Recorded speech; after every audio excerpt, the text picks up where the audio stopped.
Right, good afternoon. Welcome to another broadcast from me in my kitchen. Today I am joined by Duane Walker from Primmer Olds. Hello, Duane. Good afternoon, Paul.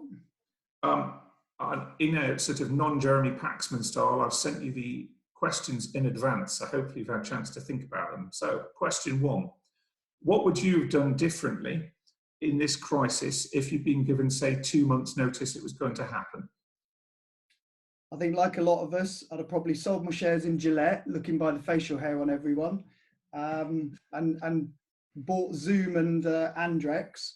But probably on a more serious note, I suppose, from a business point of view, we would have probably had a lot more conversations with clients earlier. You know, we would have discussed contingency plans. We probably would have discussed putting on hold transactions, whether that was an acquisition because clearly value is going to be dropping, or whether we would have sped up sales, you know, knowing that we wanted to get clients out of assets before the values changed.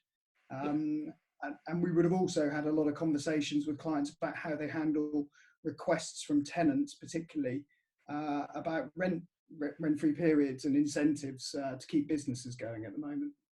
Yeah, I think rent-free periods were viewed perhaps as a luxury to some people, whereas moving forwards, I think they're going to be a definite necessity.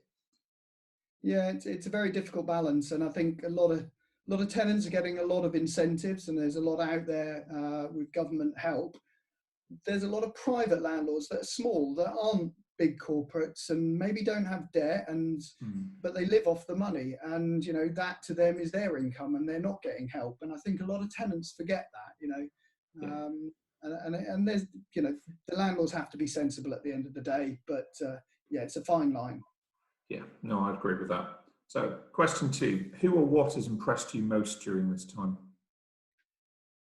Well, I think you can't talk about that without saying the NHS firstly. Certainly, you know, hats off. I think also shop workers, you know, the people in your local Tesco, Sainsbury's, because they're not highly paid.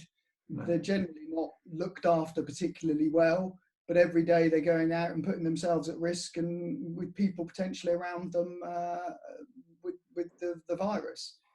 I think on a national level, you've also got, you know, hats off to Sir Tom and the public for the amount of money that he raised. It's simply amazing. It's just mind blowing. It really is. And then I think, you know, from a closer to home point of view, I have to say, you know, from my own team, the way they're working, and in particular, I'd say my property manager, Diana, because our property management department has been under a lot of pressure, as I'm sure it is the same in a lot of firms, where, as I say, tenants not paying, landlords wanting to know what's happening, buildings still need managing, whether there's transactions going on. So, you know, it's been pretty busy time for them. No.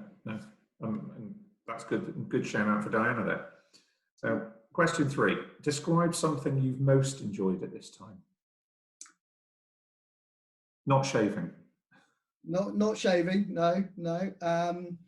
Family, I think, clearly, I think a lot of people are considering what's important to them at the moment, and family is certainly right up there. I've spent more time with my children in the last few weeks than ever before. Whilst they drive me up the wall at times, and I'm certainly not cut out to be a teacher.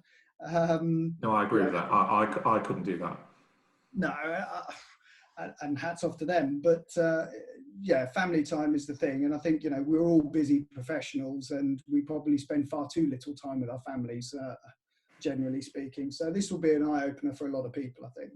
No, I agree with that. I think my kids have never seen my wife and I together in the same place as much in their entire life since they were born. So what do you think the biggest change to the property industry will be when this is all over? $1 million question. I think values and rents from a commercial perspective, there's clearly got to be a correction there. We're in unknown territory where, you know, about how hard the economy has been hit, really. You know, we're hearing figures, we're hearing estimates, but it is still unknown, and you know, there is no end date to this.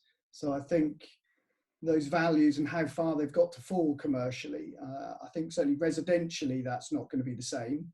And I think the leisure industry, the bars, the clubs, the airlines, you know, we're going to see a long, long time until these fully recover and we start to see the same activity levels. Yeah, no, I think we need to see that when we know the lockdown's coming to an end, which is crossed, will be in 3 weeks' time or so from the day. Well, today is the 21st. So I think in 3 weeks' time, we'll have a better idea, because we should have a date in mind, and then we can all start planning accordingly, can't we? Yeah, indeed. And finally, last but not least, when this lockdown period, as we want to call it, or quarantine, as I was calling it yesterday, is all over, what's the one thing you're looking forward to doing the most that you haven't been able to do?